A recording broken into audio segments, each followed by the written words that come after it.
നമസ്കാരം. S V ജേണലിലേക്ക് ഒരിക്കൽ കൂടി സ്വാഗതം. എന്നും പറയാറുള്ളത് പോലെ തന്നെ നിങ്ങളുടെ അഭിപ്രായങ്ങളും അതോടൊപ്പം അഭിപ്രായ വ്യത്യാസങ്ങളും എല്ലാം നിങ്ങളുടെ കമന്റുകളായി രേഖപ്പെടുത്താൻ മറക്കരുത്. വിഷയത്തിലേക്ക് വരാം. കഴിഞ്ഞ കുറച്ച് ദിവസങ്ങളായി ചർച്ചയിൽ നിൽക്കുന്ന ഒരു വിഷയമാണ് വി.ഡി. സതീശൻ, അതോടൊപ്പം കോൺഗ്രസ് നേതാക്കന്മാർ, ലക്ഷ്യ തുടങ്ങിയ കാര്യങ്ങളെല്ലാം കൂടി ഉൾപ്പെടുത്തുന്ന ഒന്നാണ്. എന്തുകൊണ്ടാണെന്ന് ചോദിച്ചാൽ, ലക്ഷ്യ എന്ന് പറയുന്ന കോൺഗ്രസിന്റെ ഒരു പഠന ശിബിരം നടന്നത് വയനാട്ടിലെ ഒരു വലിയ റിസോർട്ടിൽ കോടിക്കണക്കിന് രൂപ പൊടിച്ചുകൊണ്ടായിരുന്നു. അതായത് ചിരകിക്കൊണ്ടാണ് ആ പരിപാടി നടത്തിയത് എന്ന് കെ.സി. വേണുഗോപാൽ നമ്മളോട് പറയുകയും ചെയ്തു. ഇന്ന് വയനാട് പുനരധിവാസവുമായി ബന്ധപ്പെട്ട് വി.ഡി. സതീശൻ നടത്തിയ ഒരു പ്രസ്താവനയുണ്ട്. വളരെ ക്രിയാത്മകമായ ഒരു പ്രസ്താവന എന്ന് ഞാൻ അതിനെ വിശേഷിപ്പിക്കും. കാരണം വേറൊന്നുമല്ല, ഇത്രയും മനോഹരമായി അവതരിപ്പിച്ച, അല്ലെങ്കിൽ സർക്കാർ കഴിഞ്ഞ ഒരു വർഷക്കാലമായി 26 കോടി രൂപ കോടതിയിൽ കെട്ടിവെച്ച് എൽസ്റ്റൺ എസ്റ്റേറ്റിൽ ഒരു ബിൽഡിംഗ് അല്ലെങ്കിൽ ഒരു ടൗൺഷിപ്പ് നടത്തിക്കൊണ്ടിരിക്കുന്നു. അതിന്റെ നിർമ്മാണ പ്രവർത്തനങ്ങൾ നടത്തിക്കൊണ്ടിരിക്കുന്നു. ഇത്രയും കഷ്ടപ്പാട് സഹിച്ചിട്ടും വെറും 237 വീടുകളുടെ കോൺക്രീറ്റ് പൂർത്തിയാക്കാൻ മാത്രമേ സർക്കാരിന് ഇതുവരെ കഴിഞ്ഞിട്ടുള്ളൂ എന്നുള്ളതാണ് നമ്മൾ അറിയേണ്ട ഒരു പ്രധാനപ്പെട്ട കാര്യം. 237 വീടുകൾ എന്ന് പറയുന്നത് അത്ര ചെറിയ സംഖ്യയല്ല എന്ന് നമുക്കറിയാം. 4.25 ലക്ഷം വീട് ലൈഫ് മിഷൻ പദ്ധതി പ്രകാരം സാധാരണക്കാർക്ക് വീടില്ലാത്തവർക്ക് വെച്ചു കൊടുത്ത ഒരു സർക്കാരിനെ സംബന്ധിച്ചിടത്തോളം, അതായത് കഴിഞ്ഞ 10 വർഷം കൊണ്ട് സർക്കാരിനെ സംബന്ധിച്ചിടത്തോളം 237 വീടിന്റെ കോൺക്രീറ്റ് പൂർത്തിയാവുക എന്ന് പറഞ്ഞാൽ വലിയ കാര്യമൊന്നുമല്ല എന്ന് നമുക്കറിയാം. ഇതിനകത്ത് നമ്മൾ പക്ഷേ ഇതൊന്നുമില്ലാതെ വെറും 30 സെക്കൻഡ് കൊണ്ട് 300 വീട് വെച്ചു കൊടുത്ത ഒരു മഹാനുണ്ട് നമ്മളുടെ നാട്ടിൽ. ആ മഹാന്റെ പേരാണ് വി.ഡി. സതീശൻ എന്ന് നമുക്കറിയാം. കഴിഞ്ഞ ഒരൊറ്റ ദിവസം കൊണ്ട് 100 വീട് എന്ന് പറയുന്നത് കർണാടക സർക്കാർ ഇവിടേക്ക് കൈമാറിക്കഴിഞ്ഞ തുകയുടെ, കോൺഗ്രസിന് കൈമാറിയ തുക, ഒരു 100 വീടിന്റെ തുക കൈമാറി.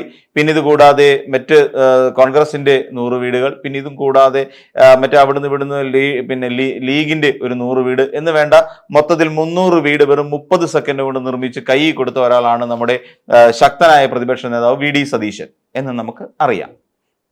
ഇനിയും എന്തൊക്കെ ആയിരുന്നു വയനാട് ചൂരൽമല ഉരുൾപൊട്ടലുമായി ബന്ധപ്പെട്ടുകൊണ്ട് പ്രതിപക്ഷം എന്ന് പറയുന്ന, കോൺഗ്രസ് നയിക്കുന്ന പ്രതിപക്ഷം എന്ന് പറയുന്ന പാർട്ടി നമ്മളോട് എന്തൊക്കെയാണ് കാണിച്ചു കൂട്ടിയത് എന്ന് നമുക്ക് വളരെ ലളിതമായി നമുക്കൊന്ന് നോക്കാം. അതായത് നമ്മുടെ സർക്കാർ ഈ പറയുന്ന മുണ്ടക്കൈ ചൂരൽമല ഉരുൾപൊട്ടൽ ഉണ്ടാകുന്നു, നമുക്ക് 400-ലധികം ആളുകളുടെ ജീവൻ നഷ്ടപ്പെടുന്നു, കേരളം വിറങ്ങലിച്ചു പോയ ദിവസങ്ങളായിരുന്നു ശരിക്കും അന്ന് ഉണ്ടായത്. ആ സമയത്ത് ഇവിടെ സർക്കാർ പറഞ്ഞു CMDRF എന്ന് പറയുന്ന ഒരു ഒരു ഫണ്ടിലേക്ക് കുറച്ച് സംഭാവന ജനങ്ങൾ നൽകിയാൽ നമുക്ക് പുനരധിവാസ പദ്ധതി ഉൾപ്പെടെയുള്ള കാര്യങ്ങൾ നമുക്ക് വളരെ വേഗത്തിൽ പൂർത്തിയാക്കാം എന്നുള്ളതായിരുന്നു സർക്കാർ ജനങ്ങളോട് ആവശ്യപ്പെട്ടത്. പക്ഷേ അവിടെ ഈ ഉത്തരവാദിത്തമുള്ള സർക്കാരിനെ ഒപ്പം നിന്നുകൊണ്ട് ക്യാബിനറ്റ് പദവിയുള്ള ഒരാളാണ് നമ്മുടെ പ്രതിപക്ഷ നേതാവ് എന്ന് കൂടി ഓർക്കണം. ആ സമയത്ത് KPCC അധ്യക്ഷനായിരുന്ന കെ. സുധാകരൻ ഒരു വലിയ പ്രസ്താവന ഇറക്കിയിരുന്നു. ജനങ്ങൾക്കൊപ്പം ഞങ്ങളുണ്ടെന്നോ, അല്ലെങ്കിൽ സർക്കാർ നടത്തുന്ന ഏത് ജനോപകാര പ്രവർത്തനങ്ങളുടെ പിന്നിലും ഒരു രാഷ്ട്രീയ പാർട്ടി എന്നുള്ള നിലയിൽ ഞങ്ങൾ പിന്നാലെയുണ്ട് എന്നുള്ള ഒരു വാക്കുകളായിരുന്നില്ല ആ പ്രതിപക്ഷ നേതാവിൻ്റെ, പിന്നെ ഈ KPCC അധ്യക്ഷൻ്റെത്. പകരം CMDRF എന്ന് പറയുന്നതിലേക്ക് 1 രൂപ പോലും നിങ്ങളാരും സംഭാവന ചെയ്യാൻ പാടില്ല എന്ന ഒരു വലിയ സന്ദേശമായിരുന്നു കെ. സുധാകരൻ നമുക്ക് കേരളത്തിലെ ജനങ്ങളുടെ മുന്നിലേക്ക് എടുത്തിട്ട് കൊടുക്കുന്നത്. സിംപിളി നമ്മളൊന്ന് ആലോചിച്ച് നോക്കൂ. വയനാട് എന്ന് പറയുന്ന ഒരു സ്ഥലത്ത് അവിടെ കോൺഗ്രസ്സുകാരുണ്ട്, മുസ്ലിം ലീഗ് പ്രവർത്തകരുണ്ട്, NDA വോട്ട് ചെയ്ത ആളുകളുണ്ട്, ഇടതുപക്ഷത്തിന് വോട്ട് ചെയ്ത ആളുകളുണ്ട്. രാഷ്ട്രീയമായി നമ്മൾ ഇങ്ങനെ ചിന്തിക്കുമ്പോൾ മതപരമായി ഹിന്ദുവുണ്ട്, ക്രിസ്ത്യനുണ്ട്, മുസ്ലിമുണ്ട്. ഇത്രയും അടക്കമുള്ള ആളുകൾ അധിവസിച്ചുകൊണ്ട് ഒറ്റ രാത്രി കൊണ്ട് അവര് ഉരുളെടുത്ത് പോകുന്നു. ഇവിടെ KPCC അധ്യക്ഷൻ, അതായത് കേരള പ്രദേശ് കോൺഗ്രസ് കമ്മിറ്റിയുടെ അധ്യക്ഷനായിരുന്ന കെ. സുധാകരൻ പെട്ടെന്ന് പറയുകയാണ്, നിങ്ങൾ ആരും മുഖ്യമന്ത്രിയുടെ ദുരിതാശ്വാസ നിധിയിലേക്ക് 1 രൂപ സംഭാവന ചെയ്യാൻ പാടില്ല.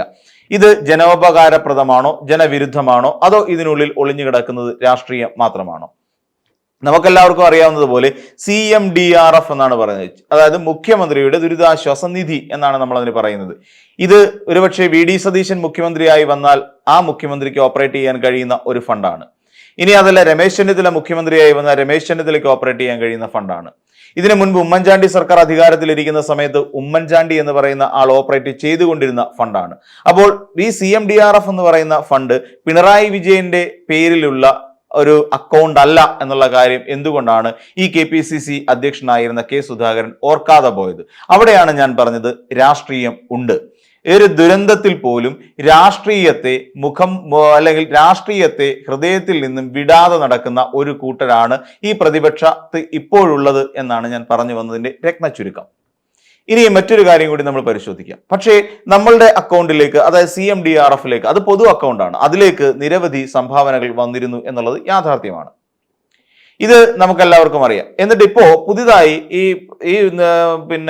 മുഖ്യമന്ത്രിയുടെ അക്കൗണ്ടിലേക്ക് ഒരുപാട് ആളുകൾ, നമുക്കറിയാം കേരളത്തിൽ കടമെടുക്കുന്നത് അല്ലെങ്കിൽ വിദേശ സഹായം പോലും കേരളത്തിന് റെസ്ട്രിക്ട് ചെയ്തു കേന്ദ്ര സർക്കാർ. അവിടേക്ക് നമ്മൾ കുറച്ച് ഫണ്ട് ചോദിച്ചപ്പോൾ വെറും 529 കോടി രൂപ വായ്പയായി കേന്ദ്രം നമുക്ക് അനുവദിച്ചു. അതും കടമായി നമുക്ക് നൽകിയിരുന്നു. അന്ന് ആലോചിച്ച് നോക്കൂ, നമ്മുടെ കേരളം എന്ന് പറയുന്ന കേരളത്തിന്റെ ഒരു വലിയ വിഭാഗത്തിനുണ്ടായ ഈ ഒരു പ്രശ്നം, അതും മുരളീധരൻ പറഞ്ഞ എന്താണ്, അങ്ങനെ വയനാട് എന്ന് പറയുന്ന ജില്ല പൂർണ്ണമായി നഷ്ടപ്പെട്ടിട്ടില്ല, കൂടി വന്ന 1-2 വാർഡുകൾ മാത്രമാണ് നഷ്ടപ്പെട്ടത് എന്നായിരുന്നു മുരളീധരൻ എന്ന് പറയുന്ന BJPയുടെ നേതാവ് പോലും അന്ന് പറഞ്ഞിരുന്നത്. അദ്ദേഹം മുൻപ് സഹമന്ത്രി കൂടിയായിരുന്നു എന്നുള്ള കാര്യം നമ്മൾ ഓർക്കണം. അപ്പോൾ കേന്ദ്രം നമുക്ക് 529 കോടി വായ്പയായിട്ടാണ്, കടമായിട്ടാണ് അനുവദിച്ചിരിക്കുന്നത്. ഇതിനെക്കുറിച്ച് എപ്പോഴെങ്കിലും ഇതിനെയൊന്ന് അപലപിക്കാനോ അല്ലെങ്കിൽ ഈ ചെയ്ത കേന്ദ്ര സർക്കാരിന്റെ നടപടി തെറ്റായി പോയെന്നോ ഒരിക്കലെങ്കിലും തിരുനാക്കുകൾ എടുത്ത് വളയ്ക്കാൻ ഈ കോൺഗ്രസ് നേതാക്കന്മാർ ആരെങ്കിലും തയ്യാറായിട്ടുണ്ടോ എന്നുള്ളതാണ് മറ്റൊരു സംശയം. അവിടെയാണ് ജനങ്ങളെ വഞ്ചിക്കുക എന്ന് പറയുന്ന ചില ഫാക്ടേഴ്സ്, അല്ലെങ്കിൽ ജനങ്ങളെ വഞ്ചിച്ചതിന്റെ ചില ഉദാഹരണങ്ങളാണ് ഞാൻ പറഞ്ഞു വരുന്നത്. എന്നിട്ടോ ഇപ്പോഴവർ വിലപിക്കുന്നത് എന്താ, സർക്കാർ ഞങ്ങൾക്ക് ഭൂമി വിട്ടു തന്നിട്ടില്ല, അതുകൊണ്ട് ഞങ്ങൾ വീട് വെക്കുന്നത് വൈകുന്നു. അത് കോൺഗ്രസും പറഞ്ഞു, യൂത്ത് കോൺഗ്രസും എല്ലാവരും ഒരേ ശബ്ദത്തിൽ പറഞ്ഞുകൊണ്ടിരുന്ന കാര്യമാണ്. പക്ഷെ അതിനെ കൃത്യമായി നമ്മുടെ കെ രാജൻ എന്ന് പറയുന്ന റവന്യൂ വകുപ്പ് മന്ത്രി പേപ്പറുകൾ എടുത്തു വെച്ചുകൊണ്ട് സംസാരിച്ചു. അതായത് നിങ്ങൾ ആരെങ്കിലും ഇങ്ങനെ വീട് വെക്കാൻ ഞങ്ങൾക്ക് സ്ഥലം ആവശ്യമുണ്ട് എന്ന് പറഞ്ഞുകൊണ്ട് ഒരു കത്ത് ഔദ്യോഗികമായി നൽകിയിട്ടുണ്ടോ എന്ന് ചോദിച്ചു. അതോടുകൂടി ആ കള്ളത്തരവും പൊളിഞ്ഞു. അപ്പോ കള്ളങ്ങൾ കൊണ്ട് കോട്ട കെട്ടി. അതാണ് പറയുന്നത്, ഞങ്ങൾക്ക് വീട് വെക്കാൻ സ്ഥലം നൽകാൻ സർക്കാരിനോട് ആവശ്യപ്പെട്ടു എന്ന് പറയുന്നു, സർക്കാർ അത് നൽകുന്നില്ല എന്ന് പറയുന്നു. അപ്പോഴും കുറ്റമാർക്കാണ്? അത് സർക്കാരിനാണ്. പക്ഷേ കെ രാജൻ വളരെ വിദഗ്ധമായി അതിനെ കൃത്യമായി ഒരു മറുപടി അതിന് നൽകുകയും ചെയ്തതോടുകൂടി ആ കള്ളവും പൊളിഞ്ഞു. അപ്പോൾ നമ്മൾ ആലോചിച്ച് നോക്കുക, ഇവിടെ വയനാട് ദുരിതാശ്വാസ നിധിയിലേക്ക് ഫണ്ട് കൊടുക്കരുതെന്ന് പറയുന്നു, പിന്നീട് കള്ളം പറയുന്നു, ഞങ്ങൾക്ക് സ്ഥലം വിട്ടു തന്നില്ല എന്ന് പറയുന്നു. ഇത് കൂടാതെ എന്നിട്ട് മറ്റെന്താ ഉണ്ടായത്, ഈ വീടുകൾ തമിഴ്നാട് ജമാഅത്ത് ഉലമ ഉൾപ്പെടെയുള്ള സംഘടനകൾ 14 വീടുകൾ വെച്ച് അവിടേക്ക് നൽകുകയുണ്ടായി. അതായത് വയനാട്ടിൽ ദുരന്ത ബാധിതരായിട്ടുള്ള ആളുകൾക്ക്. എന്നിട്ട് പിന്നീട് സംഭവിച്ച കാര്യം എന്ന് വെച്ച് കഴിഞ്ഞാൽ, മുഖ്യമന്ത്രി ഒരു ഗ്രൂപ്പ് വിളിക്കുന്നു, ഒരു കൂട്ടത്തെ വിളിക്കുന്നു. അതായത് ഈ നമ്മുടെ വയനാടിന് വേണ്ടി പുനരധിവാസ പദ്ധതിയിലേക്ക് വീടുകൾ വെച്ച് നൽകാൻ താല്പര്യമുള്ള സംഘടനകളെ വിളിച്ചുകൊണ്ട് ഒരു ഗ്രൂപ്പ് യോഗം കൂടുന്നു.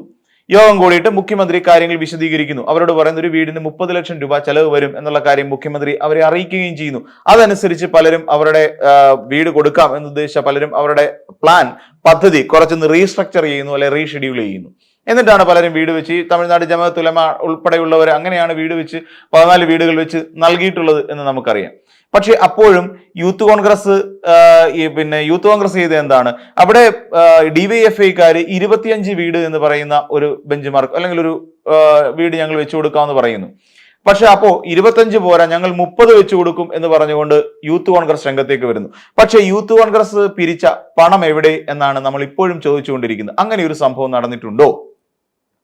ഇനി മറ്റൊരു കാര്യം, ഇനി കോൺഗ്രസ് MLAമാർ എങ്ങനെയാണ് ജനങ്ങളെ പറ്റിച്ചത് എന്നുള്ളൊരു കാര്യം നമുക്ക് നോക്കാം. ഇതുവരെ പറഞ്ഞത് യൂത്ത് കോൺഗ്രസ് വരെ പറ്റിച്ചു എന്നുള്ള കാര്യം. ഇനി കോൺഗ്രസ് MLAമാർ നടത്തിയ വഞ്ചന എന്തായിരുന്നു? മുഖ്യമന്ത്രി പറഞ്ഞു, നിങ്ങളുടെ ഒരു മാസത്തെ ശമ്പളം, അതായത് ഈ പറയുന്ന MLAമാരുടെ ഒരു മാസത്തെ ശമ്പളം CMDRFലേക്ക് നിങ്ങൾ നിക്ഷേപിക്കണം. അത് എന്തിനു വേണ്ടി ഉപയോഗിക്കാം? നമുക്ക് ഈ പുനരുദ്ധാരണ പ്രവർത്തനങ്ങൾക്ക്, പുനരധിവാസ പ്രവർത്തനങ്ങൾക്ക് ഉൾപ്പെടെ നമുക്ക് വിനിയോഗിക്കാം എന്ന് സർക്കാർ ആവശ്യപ്പെട്ടിരുന്നു. പക്ഷേ സിദ്ദിഖ് അടക്കമുള്ള രമേശ് ചെന്നിത്തല, VD സതീശൻ അടക്കമുള്ള ഒരു പറ്റം MLAമാർ അത് ബഹിഷ്കരിച്ചു. ഞങ്ങൾ തരാൻ തയ്യാറല്ല എന്ന് പരസ്യമായി പ്രഖ്യാപിച്ചു. അതായത് രമേശ് ചെന്നിത്തല മാത്രമാണ് കുറച്ചുകൂടെ മാന്യമായ ഒരു സമീപനം പുലർത്തിയത്. അദ്ദേഹം ഫണ്ടിലേക്ക് ഇൻവെസ്റ്റ് ചെയ്യുകയും ചെയ്തു, അല്ലെങ്കിൽ ആ തുക അദ്ദേഹം നൽകുകയും ചെയ്തു എന്നുള്ളതാണ് രമേശ് ചെന്നിത്തലയുടെ ഒരു പ്രാധാന്യം.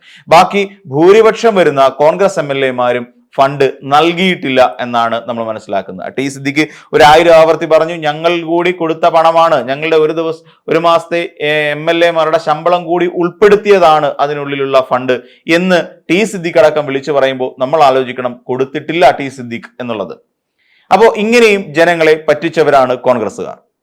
അപ്പോ ഫണ്ട് കൊടുത്തിട്ടില്ല എന്നുള്ള കാര്യം. പിന്നീട് ഇനി 100 വീട് വെച്ചു കൊടുക്കാം എന്ന് പറഞ്ഞു. ആ 100 വീടിന്റെ നിർമ്മാണ പ്രവർത്തനങ്ങൾ ഉടനടി നടപ്പിലാക്കും എന്ന് കോൺഗ്രസുകാർ ഉച്ചത്തിൽ പറയുമ്പോഴും കെ മുരളീധരൻ പോലും പറയുന്നത് അടുത്ത ആഴ്ചയോടുകൂടി വീടിന് തറക്കല്ലിടും എന്നാണ് പറഞ്ഞിരിക്കുന്നത്. എങ്ങനെ വിശ്വസിക്കാൻ കഴിയും? തറക്കല്ല് എവിടെയാണ് ഇടുക? വസ്തുവിന്റെ രജിസ്ട്രേഷൻ നടന്നിട്ടുണ്ടോ? വസ്തു എവിടെയാണ് വാങ്ങുന്നതെന്നോ അതിന്റെ വിലയോ എന്തെങ്കിലും ഇതുവരെ പുറത്തു വന്നിട്ടുണ്ടോ എന്നുള്ള കാര്യം നമ്മൾ പരിശോധിക്കണം. അപ്പൊ അങ്ങനെ പരിശോധിക്കുമ്പോൾ ഇതുവരെ വസ്തു കണ്ടിട്ടില്ല, വസ്തു വാങ്ങുന്നത് സംബന്ധിച്ചുള്ള എഗ്രിമെന്റ് ഉണ്ടാക്കിയിട്ടില്ല, വസ്തു വാങ്ങിയിട്ടില്ല. അപ്പൊ ഇങ്ങനെ കുറെ പ്രോസസ്സുകളുണ്ട്. തന്നെയുമല്ല, സർക്കാർ തന്നെ ഈ പറയുന്ന എൽസ്റ്റൺ എസ്റ്റേറ്റിൽ വാങ്ങിയ അതുമായി ബന്ധപ്പെട്ട കോടതിയിൽ പോയി കോടതിയിൽ 26 കോടി രൂപ കെട്ടിവെച്ചതിന് ശേഷം മാത്രമാണ് ആ വസ്തുവിൽ നിർമ്മാണ പ്രവർത്തനങ്ങൾ 64 ഏക്കർ വരുന്ന ആ പ്രോപ്പർട്ടിയിൽ നിർമ്മാണ പ്രവർത്തനങ്ങൾ പോലും സർക്കാർ ആരംഭിക്കാൻ കഴിഞ്ഞത്. അങ്ങനെയുള്ള സാഹചര്യത്തിൽ ഒരു വസ്തു കാണുകയോ അല്ലെങ്കിൽ അത് അവിടെ വീട് നിർമ്മിക്കാൻ കഴിയുന്ന ഒന്നാണോ എന്നുള്ളതിനെ കുറിച്ച് പോലും ചിന്തിക്കുകയോ അല്ലെങ്കിൽ പഠനങ്ങൾ പോലും നടത്താതെ ഇത്ര പെട്ടെന്ന് എങ്ങനെയാണ് 10 ദിവസം കൊണ്ട് തറക്കല്ലിടിയിൽ പൂർത്തിയാക്കുക എന്ന് പറയുന്ന ഒരു സംശയം നമ്മുടെ മുന്നിലുണ്ട്. ഇത് കെ മുരളീധരൻ വീണ്ടും പറയുന്നത് കേൾക്കുമ്പോൾ നമുക്ക് ഉളുപ്പില്ലേ എന്ന് ചോദിക്കേണ്ടി വരും. കാരണം എന്താണെന്ന് ചോദിച്ചാൽ കെ കരുണാകരൻ മരിച്ചത് ഈ പറയുന്ന ദുരന്തത്തിന് മുൻപാണ്. അദ്ദേഹത്തിന്റെ ഒരു സ്മരണാർത്ഥം നിർമ്മിക്കാൻ ഇത് സ്മാരക മന്ദിരത്തിന് ഏകദേശം 30 കോടി രൂപ പിരിച്ചു എന്നാണ് പറയപ്പെടുന്നത്. എവിടെയാണ് സംസ്ഥാന സർക്കാർ സ്ഥലം പതിച്ചു കൊടുത്ത് കെ കരുണാകരന്റെ സ്മാരക മന്ദിരം പണിയാൻ ഉദ്ദേശിക്കുന്ന സ്ഥലത്ത് ഇട്ട തറക്കല്ല് എവിടെയാണ്? അല്ലെങ്കിൽ അതിനുവേണ്ടി പിരിച്ചെടുത്ത 30 കോടി രൂപ എവിടെയാണ് പ്രിയ കോൺഗ്രസ്സുകാരെ? ഈ കെ കരുണാകരൻ എന്ന് പറയുന്ന ഒരാൾ ഉണ്ടതും ഉറങ്ങിയതുമെല്ലാം ഏറെക്കാലം ജനങ്ങളുടെ നികുതി പണം കൊണ്ടാണ് എന്നുള്ള കാര്യം കോൺഗ്രസ്സുകാർ മറന്നു പോകരുത്. അപ്പോൾ ആ പണത്തെക്കുറിച്ചും ഇതുവരെ യാതൊരു അറിവുമില്ല. ആ സാഹചര്യത്തിൽ ഒട്ടും ഉളുപ്പില്ലാതെയാണ് കെ മുരളീധരൻ പോലും പറയുന്നത് 10 ദിവസത്തിനുള്ളിൽ ഞങ്ങളുടെ വീടിന് തറക്കല്ലിട്ടിരിക്കും.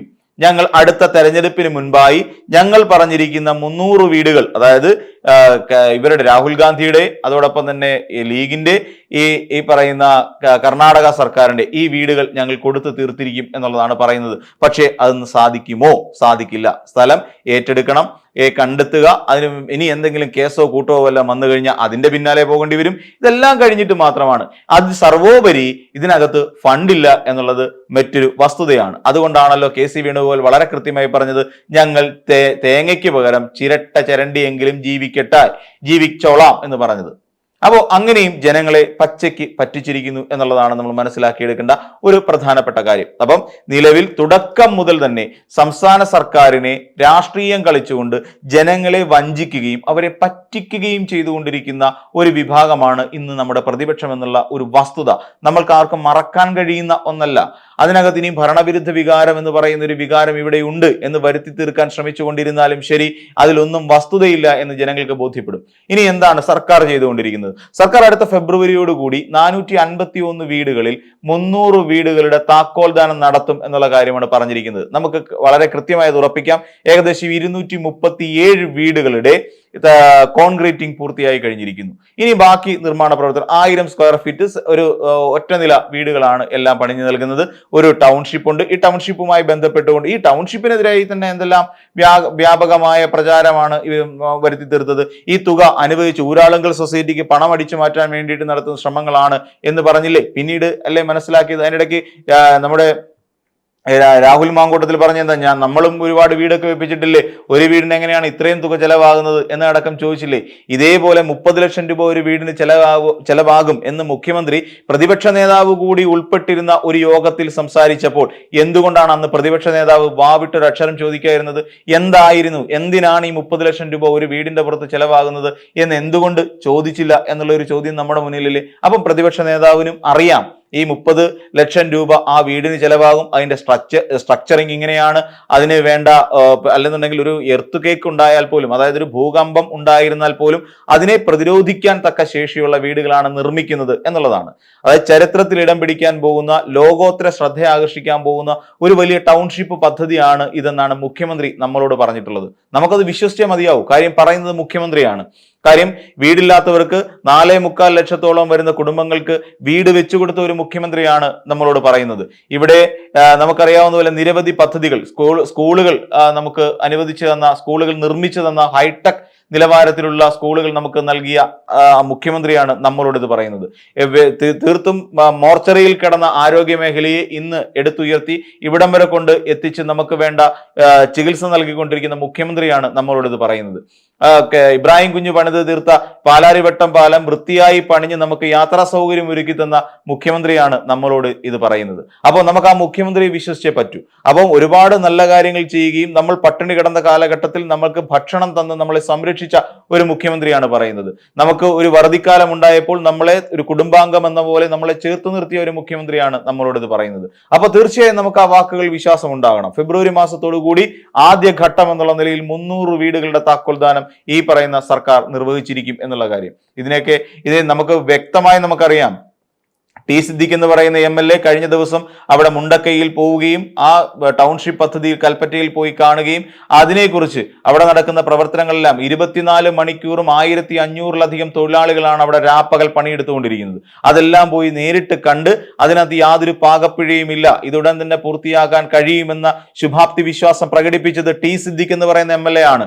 ആ MLA LDF-ന്റെ MLA അല്ല, UDF-ന്റെ കോൺഗ്രസിന്റെ MLA ആണ് എന്നുള്ള കാര്യവും നമ്മൾ ഇവിടെ ഓർക്കണം. അപ്പോൾ നമുക്ക് നമ്മുടെ സർക്കാർ പറയുന്നതാണ് നമുക്ക് മുഖവിലേക്ക് എടുക്കാൻ കഴിയുന്നത്. അല്ലാതെ വാക്കുകൾ കൊണ്ട് കൊട്ടാരം പണിതെടുക്കുന്ന, വാക്കുകൾ കൊണ്ട് ഇവിടെ നിമിഷ നേരം കൊണ്ട് വീടുകൾ 100-300 വീടുകൾ നിർമ്മിച്ചെടുക്കുന്ന കോൺഗ്രസിനെ ഞങ്ങൾക്ക് വിശ്വാസമില്ല, നമുക്ക് വിശ്വസിക്കാൻ കഴിയില്ല എന്നുള്ളതാണ് ഞാൻ ഈ പറഞ്ഞതിന്റെ രത്നചുരുക്കം. കാരണം അവരുടെ പിന്നിലുള്ളത് ഒരു വലിയ വഞ്ചനയുടെ ചരിത്രമാണ്. നമ്മുടെ കേരളം എന്ന് പറയുന്ന നമ്മുടെ സംസ്ഥാനത്തെ, നമ്മുടെ സഹജീവികളെ എല്ലാവരെയും പച്ചയ്ക്ക് വഞ്ചിച്ചു പോയ ഒരു മുന്നണിയുടെ ഭാഗമായി നിന്നുകൊണ്ട് സംസാരിക്കുക മാത്രമാണ് VD സതീശൻ ചെയ്തത് എന്ന് മാത്രം പറഞ്ഞുകൊണ്ട് ഇന്നത്തെ ഈ വീഡിയോ അവസാനിപ്പിക്കുന്നു. നമുക്ക് മറ്റൊരു വീഡിയോയുമായി വീണ്ടും കാണാം.